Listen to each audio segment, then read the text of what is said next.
Bonsoir, bonsoir à toutes et à tous. Well, good evening, ladies and gentlemen. At the outset, allow me to thank you for having come tonight. There are so many of you, and it's a pleasure to see so many people here. It was a very powerful and important film that we've seen tonight, The Silence of Others. And without further ado, I'd like to ask you to give a round of applause to the panelists tonight. One of the main characters in the film and former political prisoner of the Franco regime, José María Chato Galante. Please.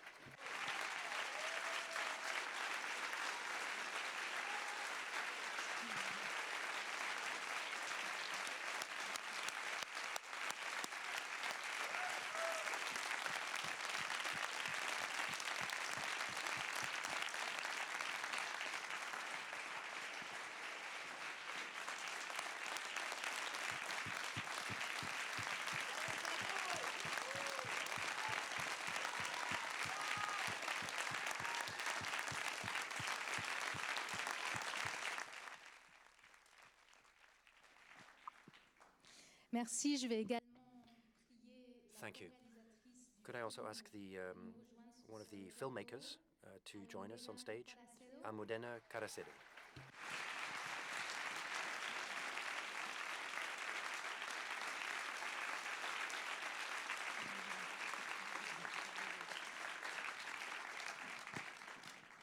Ainsi que Maite Parejo, lawyer and vice president of the Spanish Human Rights Association.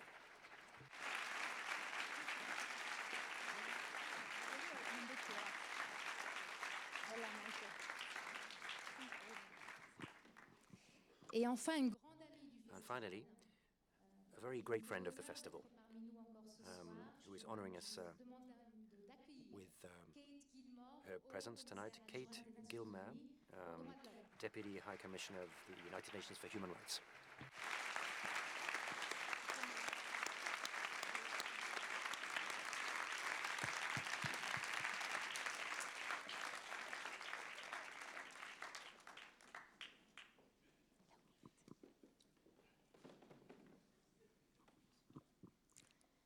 Très bien. Alors, est-ce que tout le monde a un micro? Okay, does everyone have a mic?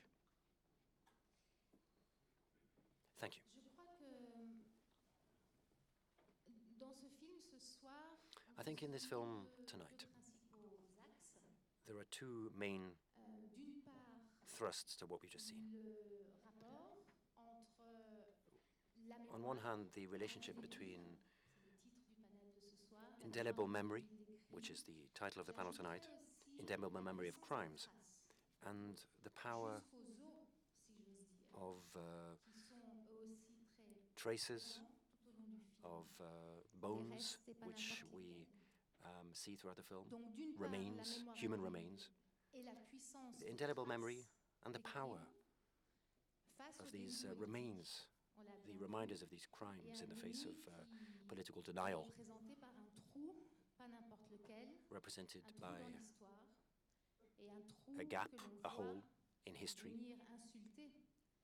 which we see as an insult to this memorial of this statue of the victims, where the artist says that this bullet hole completed his work because it symbolizes denial, which is a continuing daily reality in Spain.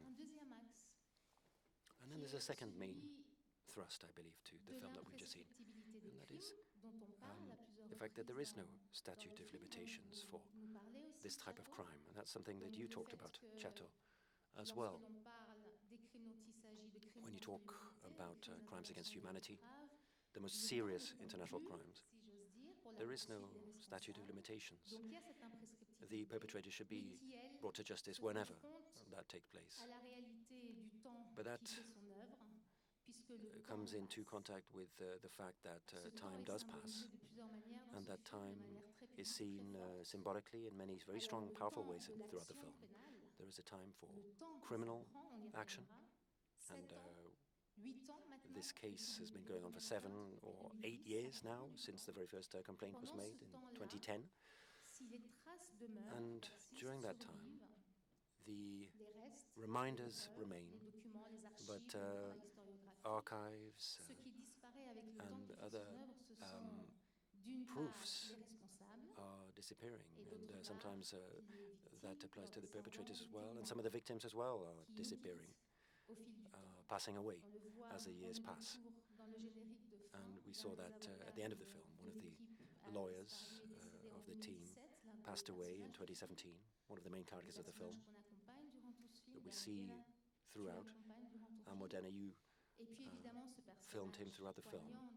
And Maria Martin, of course, that very moving lady who said at the beginning of the film, I'll be dead by the time this case is finally completed. And she passed away during the filming of this film. So there is memory, there is denial, and there is time passing. And Chateau, we see you in a remarkable scene, going back to your former prison, where you go back to a cell, and you say that you just can't get over your obsession of putting things in their right place. And I think this film is all about putting things in their right place. Modena, given this concern for putting things in their right place, could I just begin with you and ask you to explain the beginning of your story, the story of this film, how this concern for putting things in the right place began with you, and in what context? Thank you. And thank you, Sevan, for your beautiful words.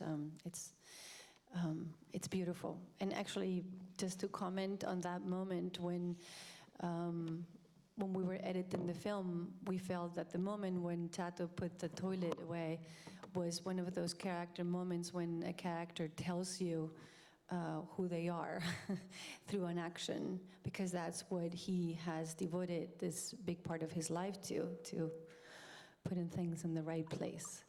So yes, thank you. And also, I didn't thank the festival before, but it is. I'm delighted to be here. We're all super excited to have Trial support the screening, and for the festival to bring us here. It is beautiful to screen the film in Geneva, actually, this capital of law, in a way, right? So the way is this too loud? Is it okay? Okay.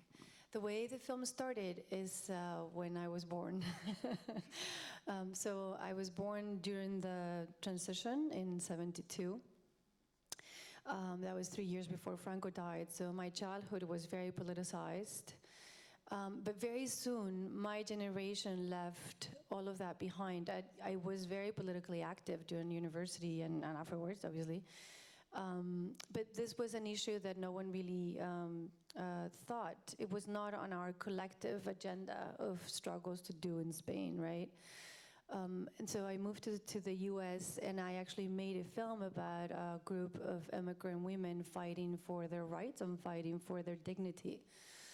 And when I was in LA, I went to see, one day, I went to see The Wind That Shakes the Barley by Ken Loach. After that, it was about the Irish conflict. I cried for 2 hours and more. I just couldn't stop crying. And I realized that there was something inside me that was very painful, because I had made a film about this group of women in LA, but there was something that I owed to my own place, you know, which is the struggle of people like my parents, and for something that is what we had today.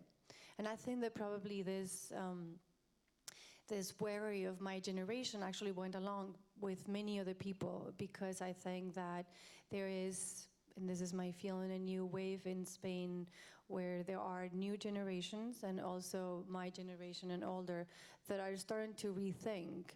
And so the question is not so much, did we do it right? what could we have done differently in the transition?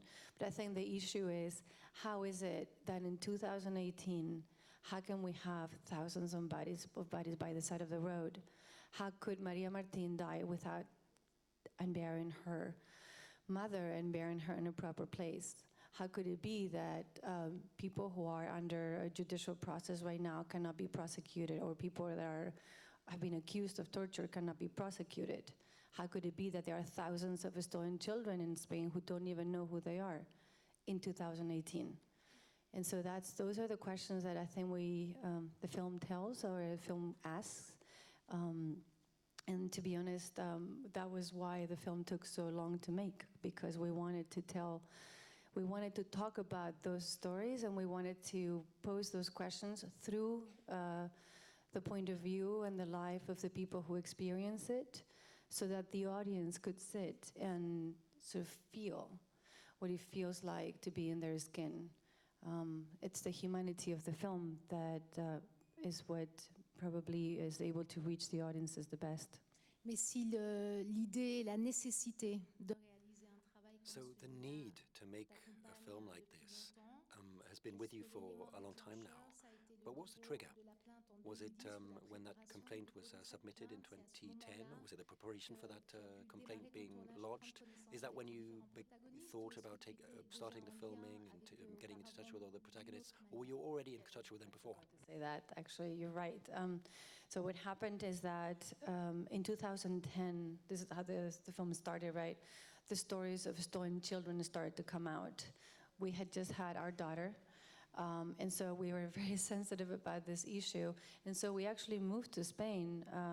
My husband and I, he's also the director and the producer of a film with me, we moved to Spain to make a film, and that's when we encountered the Argentine lawsuit. That's when I met Chato, and we realized that the lawsuit could be a beautiful structure to talk about all these issues, but talk in present. Because it's not a film about the past, it's a film about the present. Like Chato says, we're fighting for the future. And so that's what the Argentine lawsuit allowed us to do, to tell a story in present and be able to go back into the past to understand our present. Et Almudena, tu me disais Almudena, en coulisses tout à l'heure, you were saying to me just a moment before we got onto the stage that you had never felt any political pressure being put on you during the preparation and making of the film. And when we look at this film again, I was wondering, for you, what were the major challenges you faced during the making of the film, personally speaking, as a filmmaker?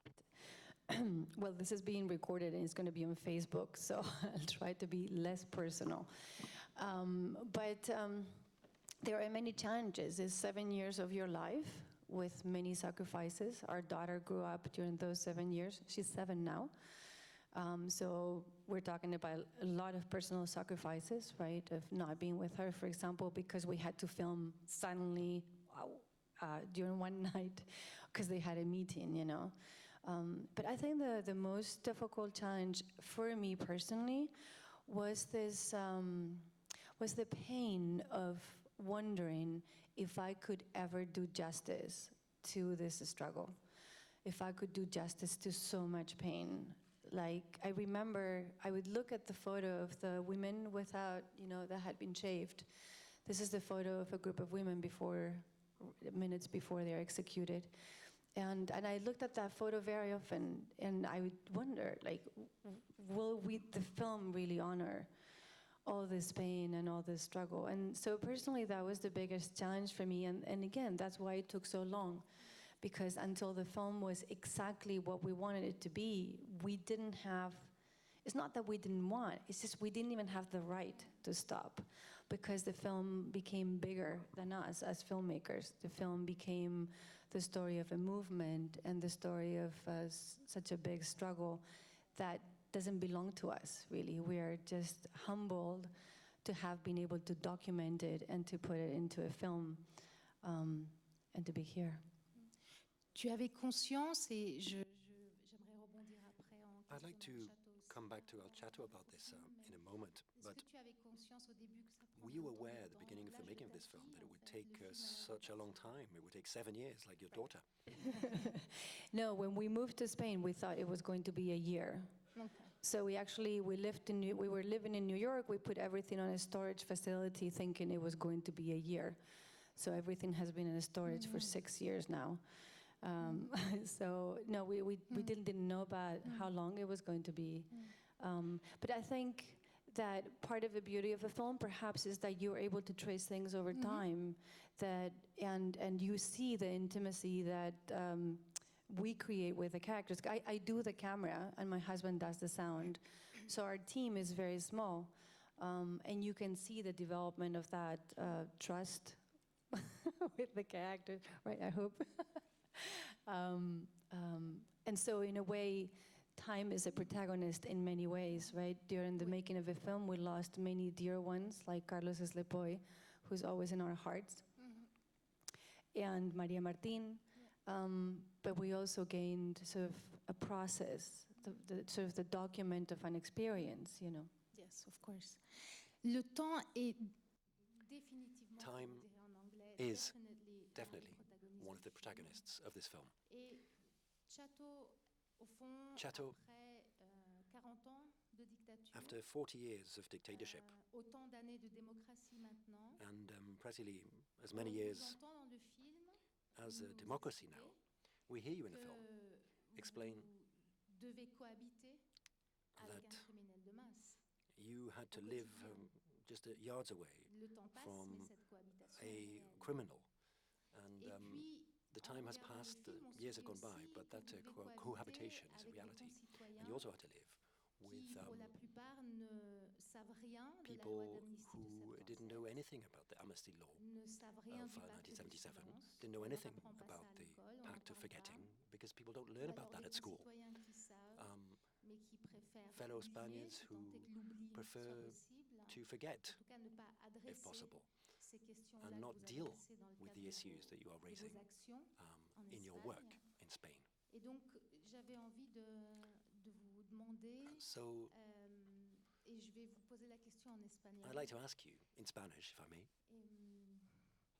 ¿Cómo ve usted hoy how el potencial rol, el do you papel, see the el potential impacto role que and puede impact tener una película como esta, of a film like this, tan como en España, adentro both in de su Spain, país, como al nivel internacional? in your country, ¿Cómo and lo ve at este- international level? How do you esta see fuerza, este impacto potencial the de una potential obra impact como una obra- of una- this una powerful película como esta? film? Bueno, en mi opinión, Well, in my view, lo que produce fuera, en primer lugar, es sorpresa. what this film does is surprise you. Documental se presentó en la Berlinale. This was presented in the Berlin Film Festival. It won a prize, Periodista, uno de los and a journalist pidió que le volviéramos a traducir porque no podía asked creer for the retranslation of comments because they couldn't believe that just 100 kilometers away from Madrid there was a monument to Franco 30.000 where there were more than 30,000 bodies of people who were fighting for the Republic and democracy. So he asked for a translation again of what was being said, and when we explained, he just couldn't believe it. They just couldn't believe that just 30, it's as if just 30 kilometers away from Berlin there was a monument to Hitler. 40 o 50.000 de los presos judíos And there were 30,000 Jews still buried in the same region. And that's something that really struck that journalist. And these are the kind of people we have to live with, and that is what the society in Spain has to live with on a daily basis. So this film really surprises people from other countries that this can actually be a reality in a democratic state like Spain, in the center of Europe, which stands up for democracy, and a place that was used as an example for universal jurisdiction, a country where that can be allowed to happen. In Spain, though, the impact is more complicated. I've always said three things about this, and that is that you need to understand, in order to try to grasp what this can mean in Spain. The victims aren't just the direct victims of the dictatorship. The victims are the whole of Spanish society, who went back to the Middle Ages during that time. And I pay tribute to women in particular, women who had just earned various rights, such as the right to work, the right to vote. All of a sudden, they were taken back to a situation similar to the Inquisition, rather than the 20th century in which they were living in. So that's the first issue I'd like you to appreciate. The second is that this documentary, I think, is going to encourage a movement that already exists, a movement which has made it possible for us to get here. Because 10 years ago, it wouldn't have been possible to make this documentary. It wouldn't have been possible for this documentary to have the impact that it is going to have. You have to understand that a movement has emerged. Part of Spanish society is now determined to retrieve its history, because during the transition in Spain, which has been sold as some kind of patriotic time that we should be proud of, has generated a number of unresolved problems, one of which is the right to justice, truth, and reparation of hundreds of thousands of people who were victims during a bloodthirsty dictatorship. So there was also the issue of corruption within the state apparatus, and that is the direct legacy of the Franco era. There are all of these types of problems that need to be resolved. And they have arisen because of a failure to do what the United Nations asked us to do on a number of occasions, and that is to undertake a process towards justice, transitional justice that would enable us to live together once again in a full, comprehensive democracy in Spain. And then the last thing I would like to add is that, from my point of view, this documentary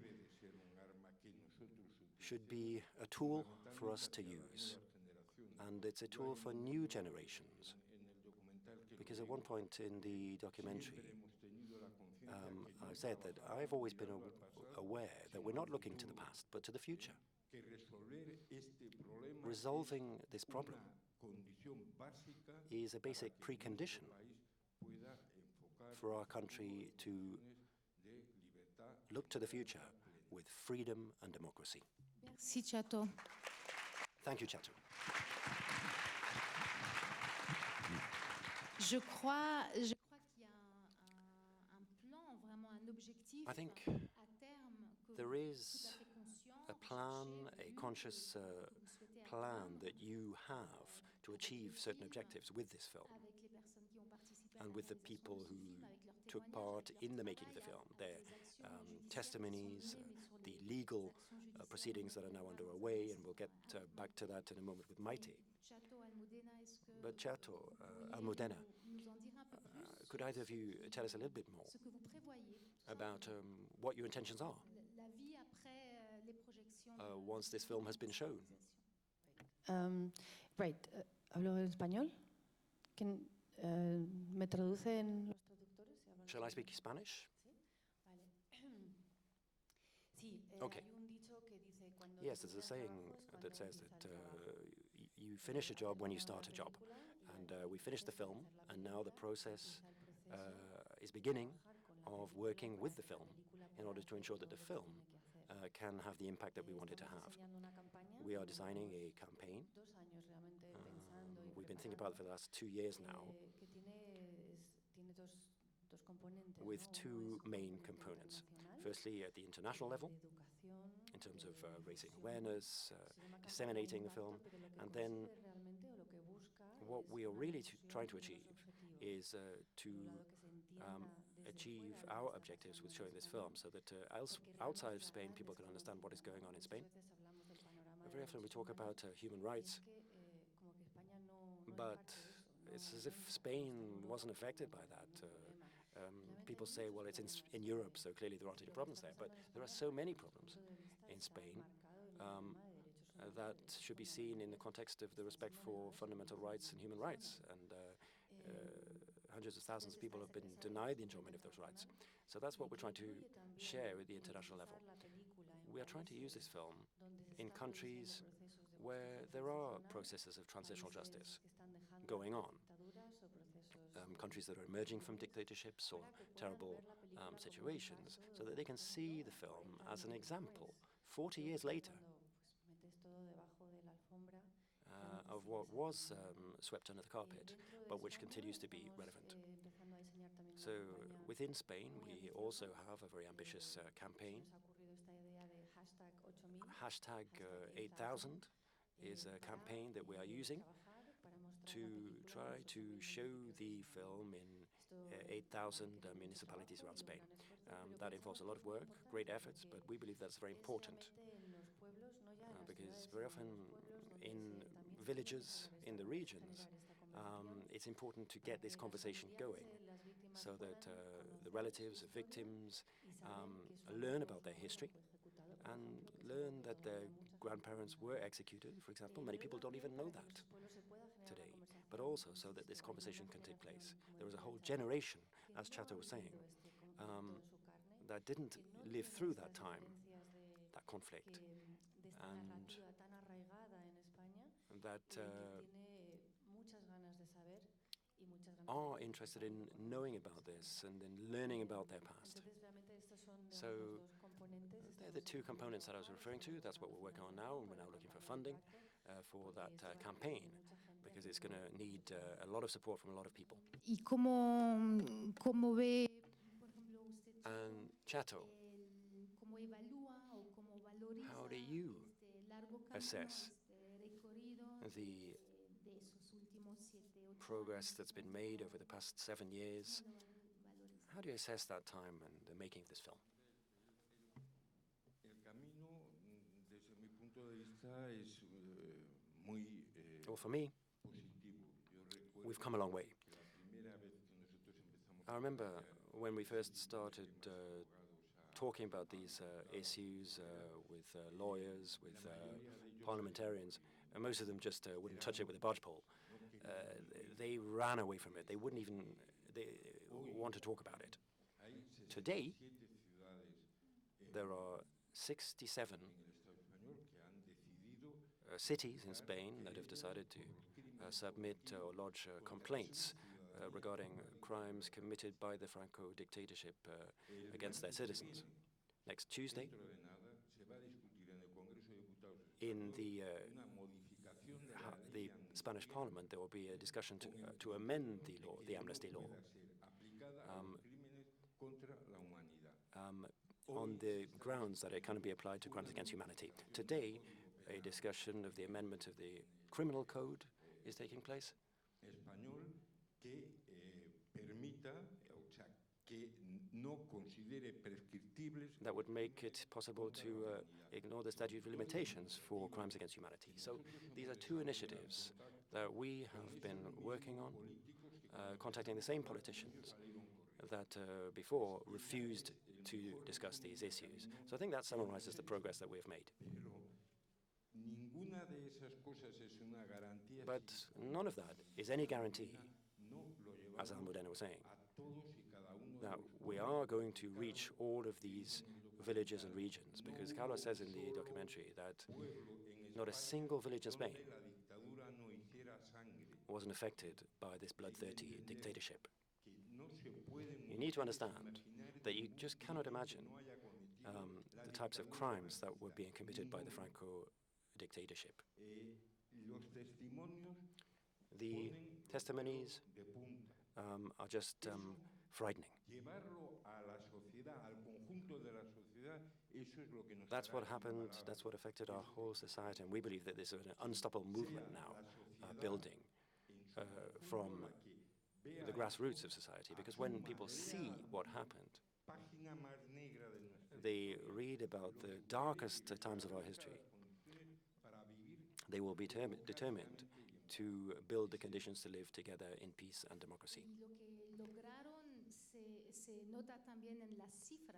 And you see as well what the progress has been made in the figures, because at the beginning of the film, we saw that you began in 2010 with 2 plaintiffs, and today there are more than 300 plaintiffs.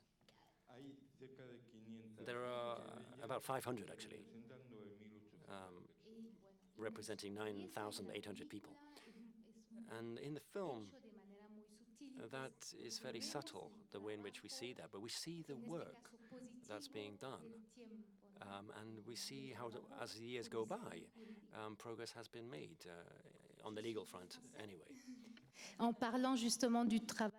I'm going to switch to French now, and I'd like to talk about the legal work behind. Maite, maybe not all people here know about universal competence.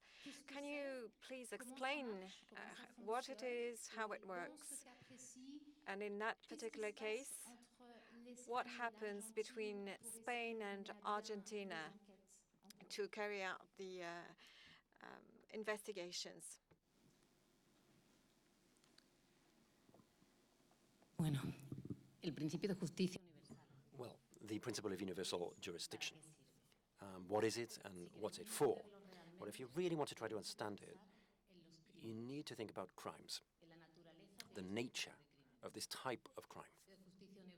Universal jurisdiction cannot be applied for any type of crime, only for core crimes, genocide, crimes against humanity, war crimes, for instance. When these atrocities are committed, the type of atrocities we saw in this film, they affect humanity as a whole, not just the direct victims or the society in which they took place, or the state in which they take place. So the whole of the community must have an interest and a duty to investigate what's happened and to bring the perpetrators to justice. Unfortunately, though, that's not the case in most situations, because, as Carlos was saying in the documentary, this type of crime often takes place with the protection of state authorities or those who are very close to that state apparatus. And it is swept under the carpet, as what we've seen in Spain. So these state agents don't investigate, they just ignore them, they deny what took place. And you could imagine an international tribunal. There is the International Criminal Court, and that's brought a lot of progress, but it has a lot of limitations, and I won't go into all of that now. But because of the limitations, it may be impossible to go to the International Criminal Court. So the last hope for the people involved is using this principle of universal jurisdiction. And one of the great contradictions is that in Spain, the principle of universal jurisdiction is recognized in the law of 1970. That's when it came into force, or it came into force in 1996 in cases in Argentina, and there were no problems. Then there was Chile, there was Guatemala. The prosecutor was opposing that there, and then there was a ruling that was really historic in terms of universal jurisdiction and why all of these crimes had to be investigated, then El Salvador and a number of other cases. But the problem is that one of the difficulties that these cases have is that when you are talking about very powerful countries, then you have political and economic pressure being applied, and which has prevented the application of the universal jurisdiction in Spain. And in my opinion, and it's worth what it's worth, but it's a personal opinion, there are two cases that have generated great pressure, and this is one of them, because it's attacking the centers of power. So what you mean is that the Argentine judge is able to open an investigation and receive complaints because in Argentina they do have universal jurisdiction, so you don't need to have a link being a national of the country, or a victim doesn't need to be of Argentine nationality. You don't have you don't need the victims of the Franquism to be on the territory of Argentina. That's the power of this universal jurisdiction concept. There's no restriction to it? Actualmente en España lo hay. At the moment in Spain there is a restriction, and that's what these reforms have meant. Establishing links, you need to establish a link. The fact that either the victim or the perpetrator was Spanish nationality, or for some other crimes, that the perpetrator is on Spanish territory. So you have to determine whether or not that's just being on holiday or actually living there. That's another question. And as you say, in Argentina, those limitations don't apply, which is why they went to Argentina. Now, coming back to the link between Spain and Argentina, it's very interesting because as you were recalling, the first Argentinian military being judged towards the end of the 70s was Adolfo Chilingo. He was tried thanks to Spain and its jurisdiction, its competency. So there has been a sort of dialogue between the two countries on a legal level, and it more or less works quite well, because nowadays we see that Spain does not seem to be wanting to cooperate with the Argentine justice system, whereas Spain did try some Argentinian militaries. And this completely changed the situation in Argentina itself and started a process that allowed the repelling of the Amnesty Law in Argentina. So what are the benefits of universal jurisdiction? What is the value of it, even if the perpetrators are not judged? Do you think that the very existence of these investigations and complaints, do you think that the very fact that it is possible to use universal jurisdiction can have repercussions in Spain? Totalmente. Absolutely. Just the very existence of these complaints and proceedings based on the principle of universal jurisdiction is vital. There are various components to that. It sends out a message, and I think the international community needs to send out a message. Everyone needs to send a message to dictators and the perpetrators of human rights abuses that they will face justice. And as they were saying in the documentary, some of them were even saying that nothing's going to ever happen to us. And they always say that, but we need to show them that that's not the case, that sooner or later they're going to have to be held accountable. And even if they don't go to face justice, sometimes there has been an international, there's been a warrant for their arrest, and they've been arrested in their own country rather than going to different capitals around the world.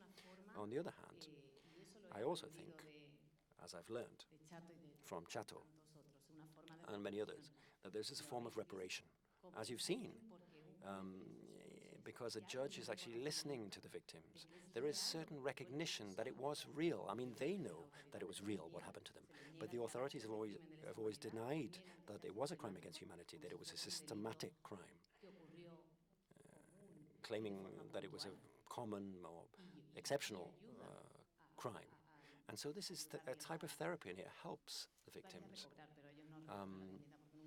not to entirely recover, but to recover dignity, even though they've never really lost that. And with regard to what you were saying a moment ago, the principle of universal jurisdiction being applied to these cases means that it's important to go through a collective reflection process, and that's what's happening here tonight. And I think that is absolutely vital to move forward, because the solution isn't to forget, it's to understand what happened, and to know that what happened yesterday to Chato is happening today in Syria, and it could actually happen to anybody here in this room in the future. And as we saw in Argentina, when Spain launched that procedure, and there was a case seen there, and now we seem to be seeing the boomerang effect. Et donc, on voit bien comment vraiment la quête de... So we do see how this quest for justice and truth goes hand in hand with a more general search independently from individual complaints. It's a search for social awareness. What matters is truth, justice, and awareness, information, sharing information, especially in places when people are in denial under this famous pact of forgetting. So there is an important side to it, which is social awareness. And we can feel that very, very much in a film. I'd like to put another question to you. I heard that on top of this action under the universal jurisdiction principle that is looked into by Judge Salvini, some people in Spain, like you, Chato, are also lodging complaints in Madrid. I think you just lodged a complaint in Madrid against a torturer, a former member of the political police. Can you tell us a bit more? How can you do that?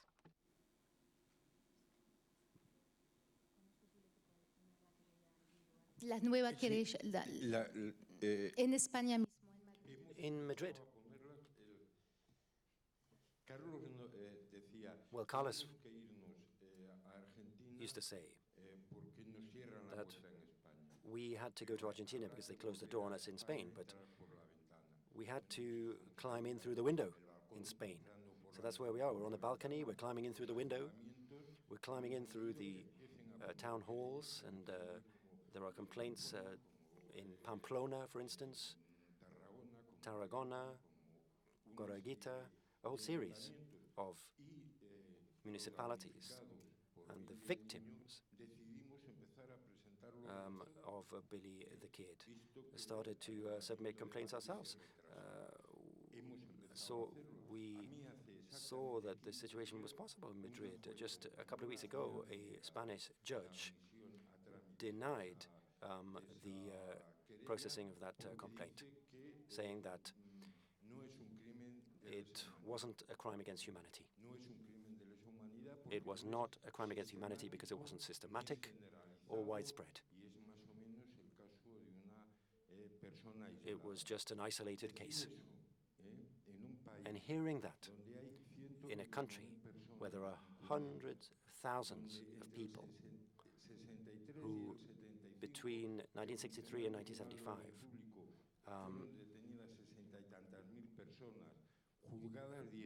tens of thousands were arrested, and 80% of them were thrown away in prison. There were thousands who were tortured.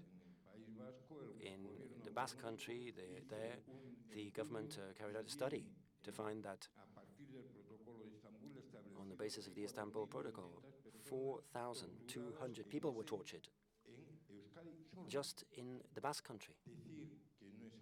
and saying that it is not widespread or systematic when there was a political police, where there were special tribunals, where there were fascist courts undermining democratic rights. It's just a joke. It's a terrible joke. And so that's our struggle today. That's our combat. We need to overcome those last remaining traces of impunity for the Franco regime, and that is the Spanish judiciary. Because behind the Spanish judiciary, the government is ensuring that our right to justice is denied on a continuing basis. 9 complaints against Billy the Kid have been submitted, but actually we were doing that on behalf of 47 people, and we're going to be doing that every couple of weeks. Every couple of weeks, someone else will go along with a complaint against Billy the Kid. The case in Argentina led to 216 complaints being made. We can come up with thousands, and we will do so until we find justice. Vraiment la forme de Yes, we do see how much you're fighting against these challenges, these barriers, by putting through complaints everywhere, in spite of the law, the Amnesty Law, and apart from the fact that they not consider this as crimes against humanity. So we do see how, coming from the civil society, one can find a way to resist. Almudena? Which is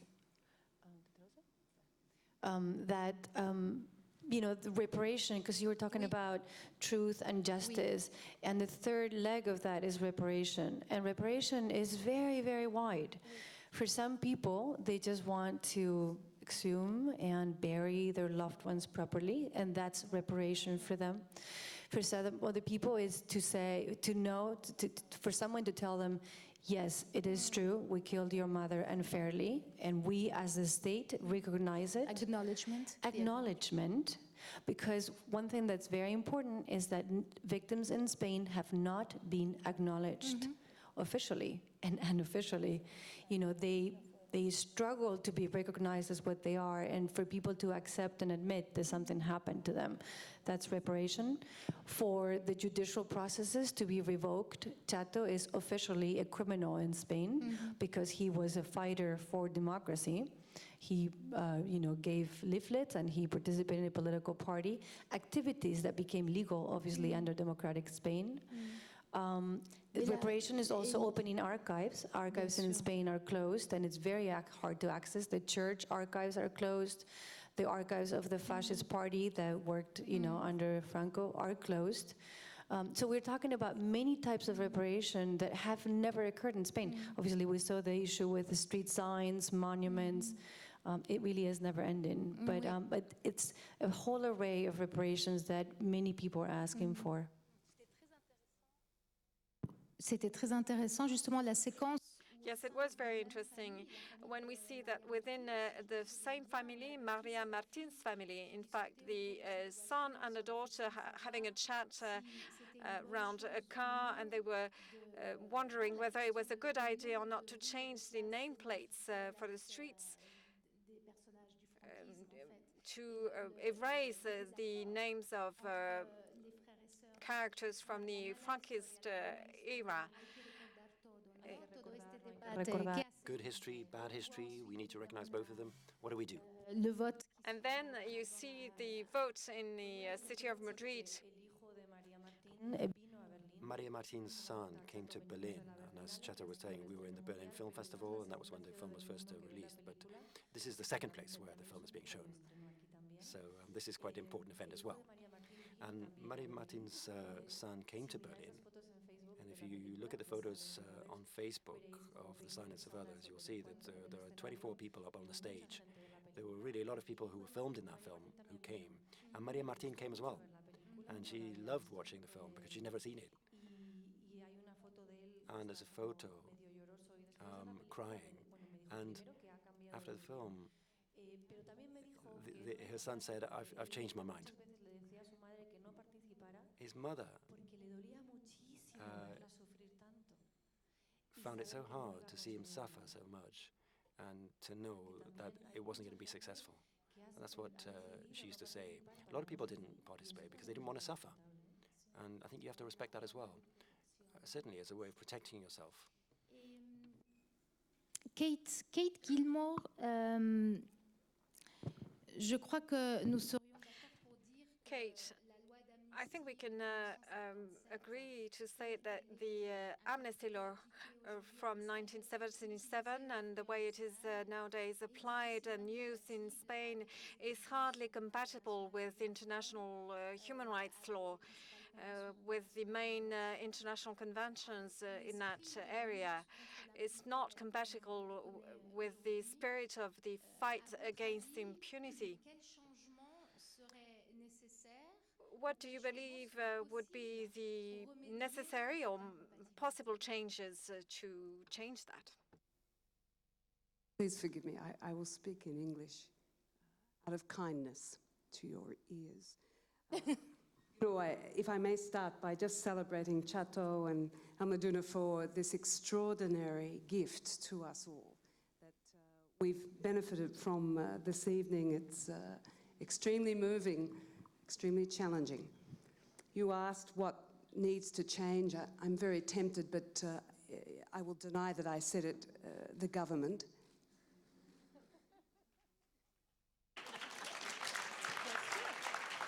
Bien sûr. But I didn't say that, and if you thought I did, you misheard me. And it's plausible deniability is an important principle, actually, in defense.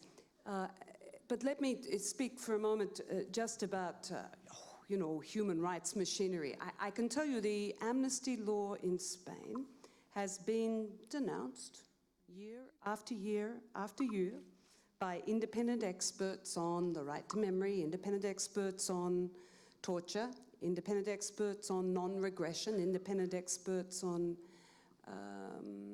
such as the people's disappearances.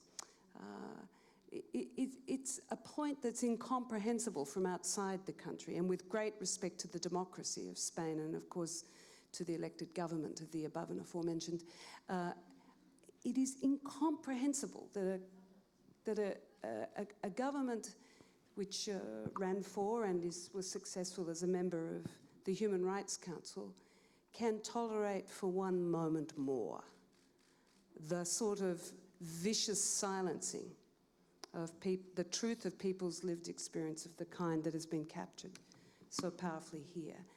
And I want to make this point very strongly, that the truth of our condition as human beings is more often told in that which is silenced than that which is said.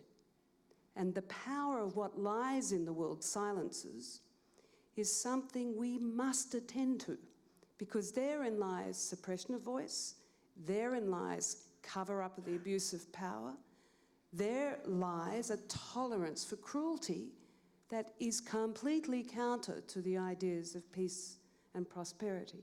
And that is what Chateau has said. No matter that I have already paid a terrible price for what I believe, I shall not be silenced, even if I may pay a terrible price again. Now, without that story and conviction being exercised by human rights defenders the world over, we would all be living in La La Land. And this is the difference between La La Land and truth.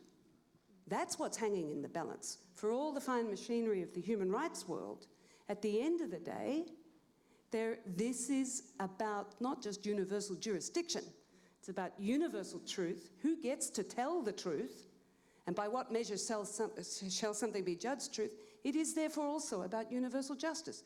We are all demeaned by the denial of the truth of what happened to the people of Spain. We're all implicated. That is the essence of universal jurisdiction, actually, that some things are so heinous that they offend us all.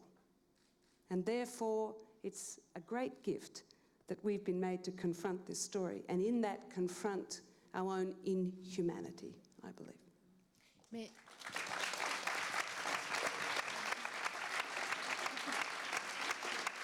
This may be the last speech I ever give. Is this really being filmed? Like, it wasn't me. I'm late, I haven't eaten. Perhaps I've drunk. I don't know. Sorry. I just realised what I said, but I couldn't help it. Very spontaneous. Go ahead. Alors, donc, attention, vous êtes filmé. Well, Yes, be careful, you're being watched and filmed.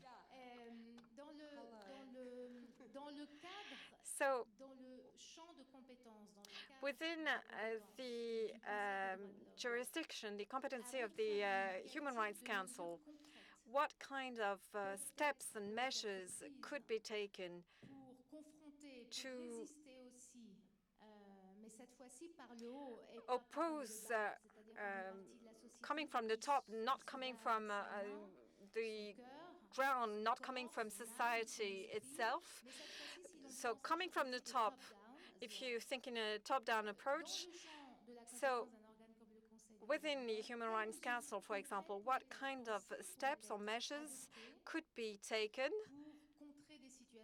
to counter such impunity situations, for example, in Spain?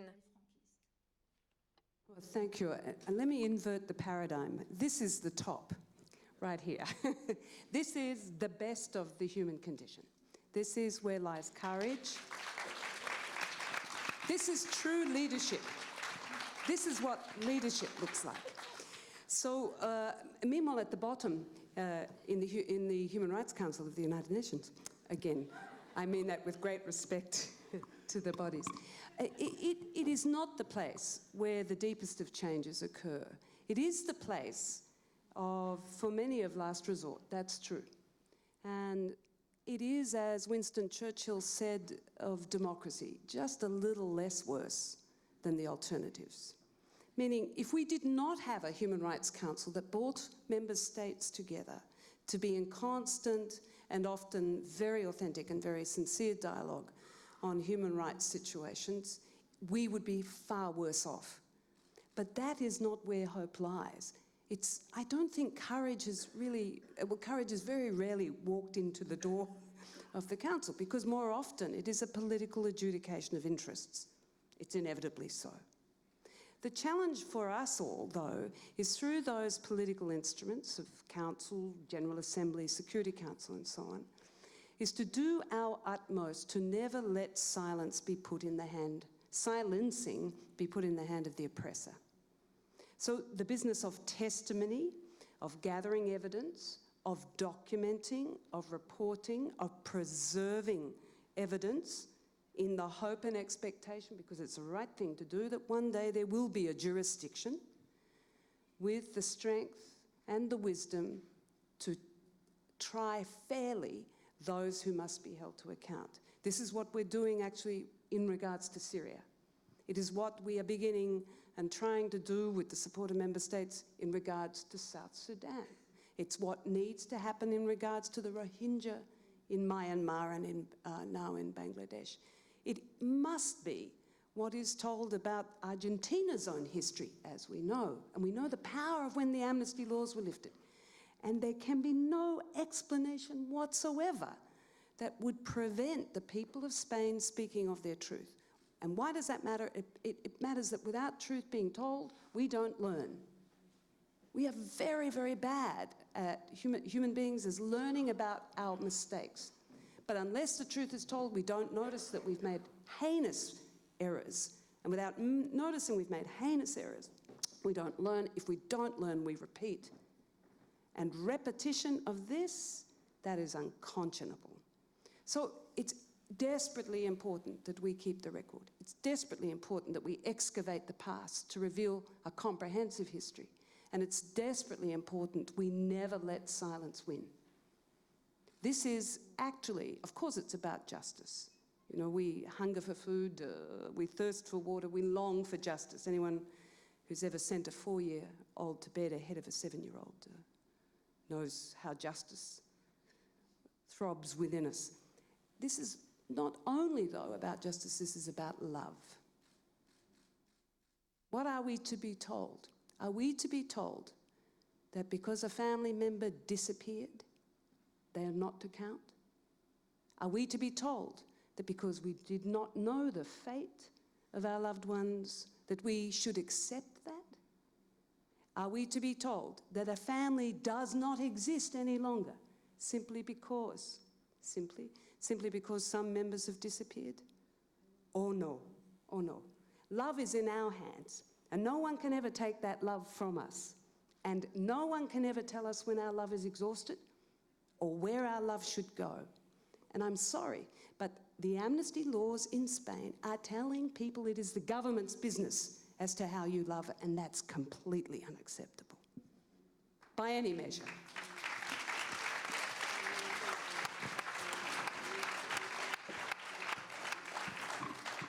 C'est ce qui avait été effectivement souligné. And I think that's what we saw in the film.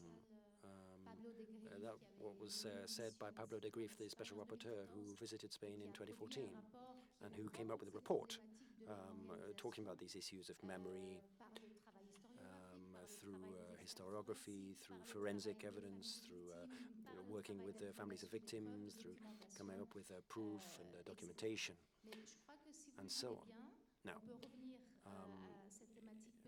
if you allow me, we could come back to that point a bit later on, but I think it would be a good time now to ask the audience if there are any questions.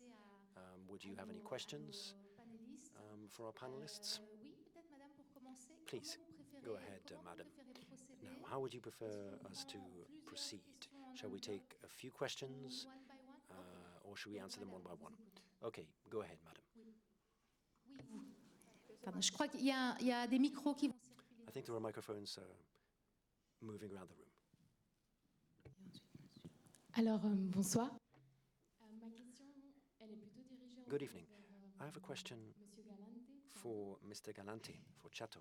Alors, en fait, voilà, je voulais vous demander si, I wanted to ask you en 1977, if in 1977, de cette loi sur instead of loi d'amnistie, adopting that amnesty law, which was actually very damaging, even though it might have facilitated the transition, if there had been the possibility to set up a Truth and Reconciliation Committee or Commission, where the perpetrators of crimes committed against you and many others could have achieved a certain amnesty, but only in exchange for confessing to their crimes and talking about the people who they had killed or tortured, or babies that had been kidnapped. If that had been a possibility, in exchange for a form of impunity or amnesty, do you think that might have been a way of achieving a certain justice? Or do you think that would have just been not enough? And the only way of dealing with this is to a criminal case and a prosecution. Modèle en fait de la commission d'Afrique du Sud. So you're thinking of South Africa, for example, and the Truth and Reconciliation Commission. Yes, that was very successful there. A certain negotiation. What do you think, Chato? Creo que hay bastante desinformación sobre el tema de esa ley de amnistía. I think there's a lot of misinformation been spread about the amnesty law. That was the objective of the movement that led to the transition to democracy in Spain. At the time in which the law was adopted, after the first democratic elections, I think there were prisoners still in prison from the time prior to Franco, but most political prisoners had already been released. Their convictions weren't overturned, but most of them had been released.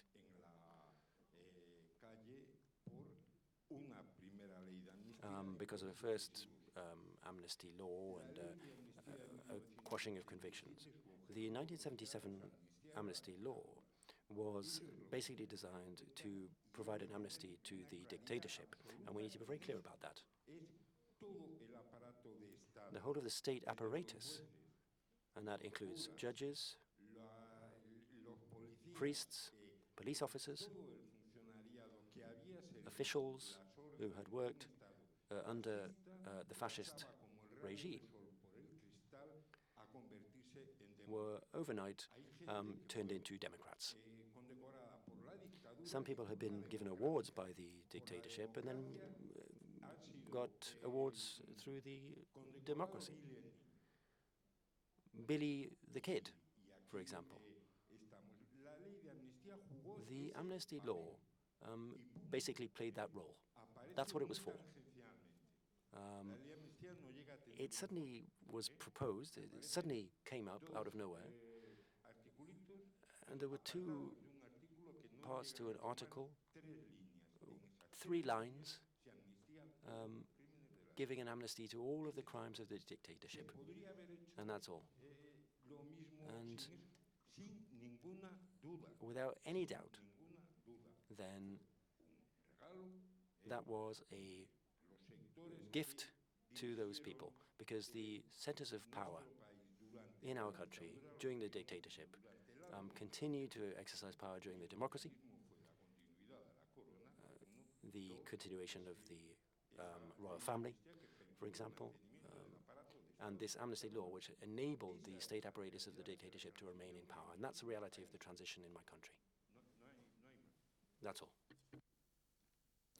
J'avais vu. Oui, monsieur, si vous voulez, je vais vous demander de poser des questions les plus courtes possibles. Sir, I'd like the questions to be very short so that we can take a maximum number of questions. Más que una pregunta. Thank you. I don't really have a question. I just wanted to give my own testimony and also thank and congratulate the filmmakers. It's a really remarkable film, and it was very touching for me because my name is Basilio González Martín, and I'm not related to the lady Martín in the film, but I am related in terms of her pain and distress, because I'm the grandson of someone who was executed in 1936 in Avila, the Pedro Bernardo's, very close to Pedro Bernardo, and my mother, who was 97 when she died, she lived with that pain, that humiliation. And Chato, I wanted to stress what you were saying about the street names in Madrid and in various villages. In my village, in Perovavia, I also felt humiliated as one of the losers of the war. And my grandfather was executed during the Civil War, and we don't know where he was buried. And during the campaign that you want to do in Spain, I just wanted to say that you can count on me for my help, and many of us, I'm sure, are in the same boat.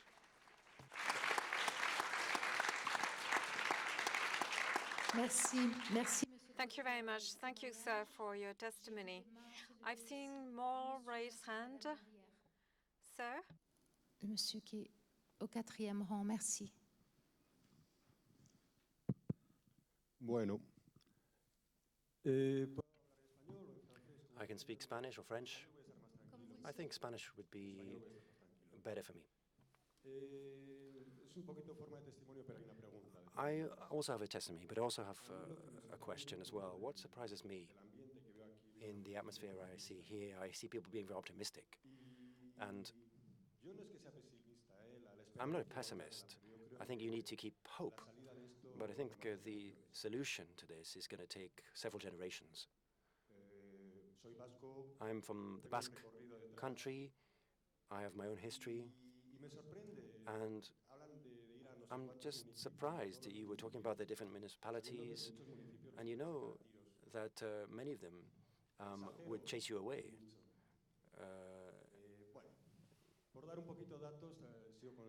If I could just talk about this Chateau, the King of Spain is the son of the person that Franco put in charge. So that is the authority, and they were put in place by Franco.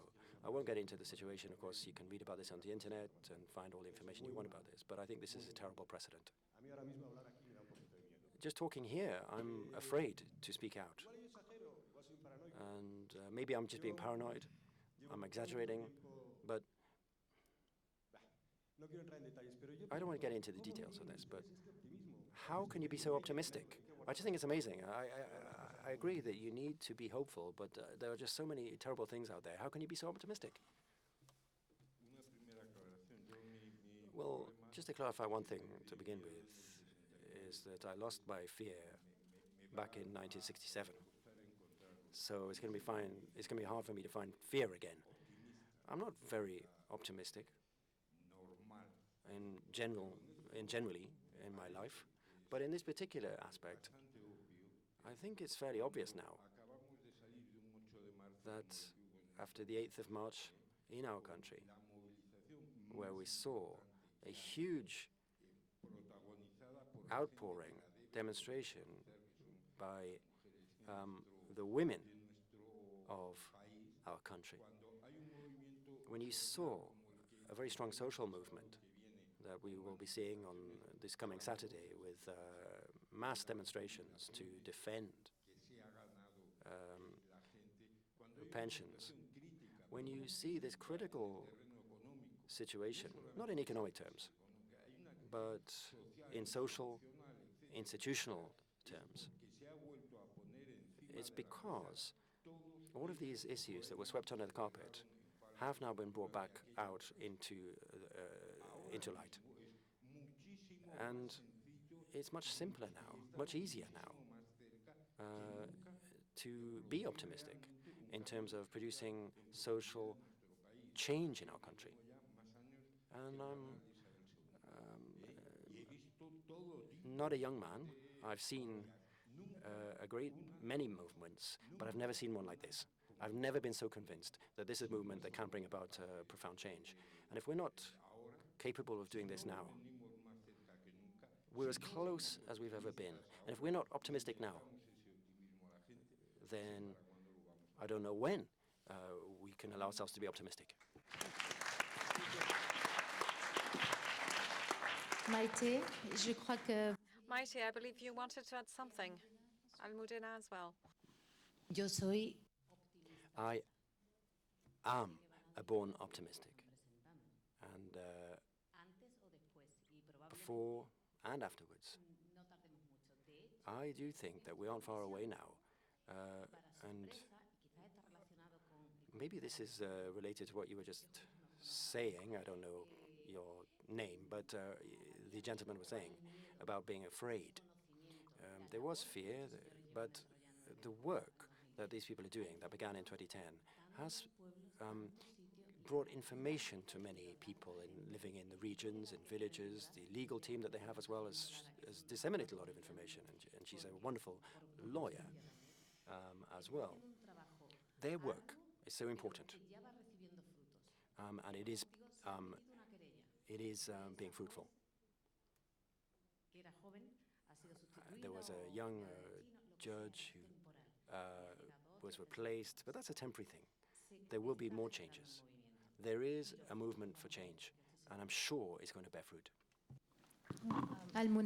Yes, well, it's kind of saying lo mismo que ha dicho todo. Estoy espanglizando. I'll say more or less the same as what my colleagues have just said, but a pessimist is a well-informed optimist, and I've always considered myself to be a well-informed optimist.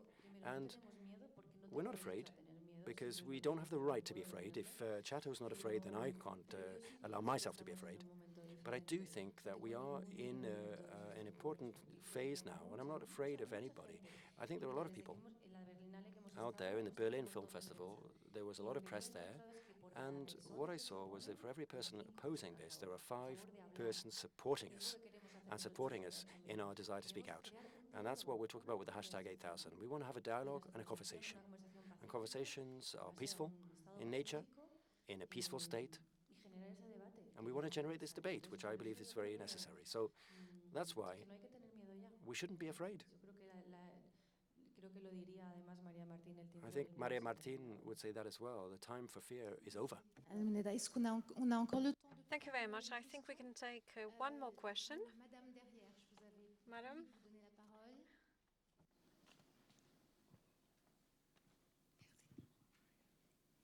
Bueno, muchísimas gracias por la película. Well, thank you very much for the film. I was very moved by what I saw. I'm Spanish from a generation that wasn't told anything about this because we were told that nothing was known. But thanks to my parents, I started to talk with them about it, and now I'm studying a master's in transitional justice. Bueno, tengo una pregunta, pero I have a question. os acabo de escribir al Facebook de la película porque And I've just put up on Facebook something about this film. I'm very interested in working with you in any way I can. Mi pregunta And my question es cómo is, pensáis que se how puede do you hacer think entender a la we gente can joven en make España young people in Spain lo understand que estáis haciendo y what lo que you are pasó? doing Porque and what happened? mis amigos, Because cuando my yo les friends, empezaba when a I say that I've explicar started to study for a master's in transitional me justice, preguntaron, ask ¿y me, eso qué es? ¿Eso para qué what was sirve? that?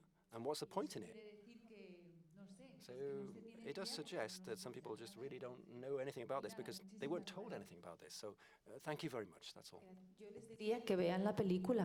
I would say show them the film, Y luego, and then they would luego ya understand, hablamos. and then we can talk. Es un buen elemento para I think that's a empezar, ¿no? certain Pero starting sí point. quería decir lo que he comentado But also antes, what I ¿no? wanted to La- say, el motivo de what la I was saying película earlier, era the ir del objective of the corazón film a la cabeza. is really to La gente strike pudiera people in the heart so that people can really feel para the pain of others luego and then start thinking about it and talking about it. Because we have a series of narratives that were created by the Spanish state that are repeated over and over again, that people have learned. And now we need to start to think for ourselves. On en revient à la fonction de Yes, mobilisation and this sociale takes us et back de to social awareness développement raising d'information and publique et developing a d'information public dont parlait tout à conscious, l'heure, qui est aussi clairement getting the une fonction information around. This is one of the roles of cinema. comme le nôtre And sur un quite cadre obviously social. tonight as well, and during this festival, I think it's worth repeating that beyond the artistic aspect of cinema, there is also a political function, a political role that really matters.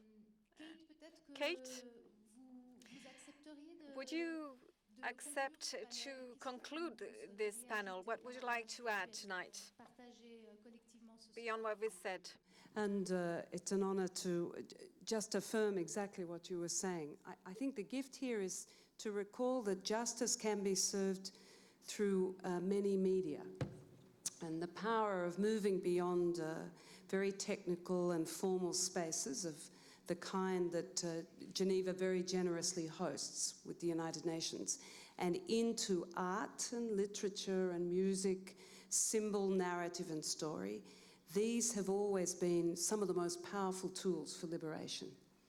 The compositions with pen and instrument that defy, that reframe, that restate from the perspective of the powerless what in fact was the truth, has always been one of the most powerful ways that truth has been excavated from underneath power's jackboot. And in this case, I think we really can celebrate not only the gift of the extraordinary filmmaker, the strength and courage of this man to move forward even when hope must have been very elusive, but importantly this festival that allows these vehicles to come to life, and then you, who thought it was important enough to come and bear witness to it, that you gave your gaze. And there's a wonderful photographer in the United States, I always think of it these times, Susan Sontag, and she said the true pornography is to gaze upon suffering and want to do nothing. We have gazed upon suffering and courage. How do we pay respect in turn? For the privilege of doing so, we stand up. We stand up for courage, for true leadership. We stand up insistently with the tools of peaceful protest and the due processes of democracy, which I clearly violated just earlier. We stand up for rights. This is terribly precious, and we stand up for rights in every possible way that we can. Thank you so much for being with us tonight. Merci. Merci à tous les panélistes. Thank you, and thank you to all of the panelists. Thank you, Chato. Thank you, Almudena. Thank you, Maite. Merci Kate. Merci de And votre Kate. présence. Merci Thank à you vous. thank you all for coming Vous êtes déplacés ce soir. tonight. On peut continuer la discussion And I'm tous sure we ensemble can autour continue the d'un discussion verre together pour celles over a drink in the bar for those of you who would like to. Thank you.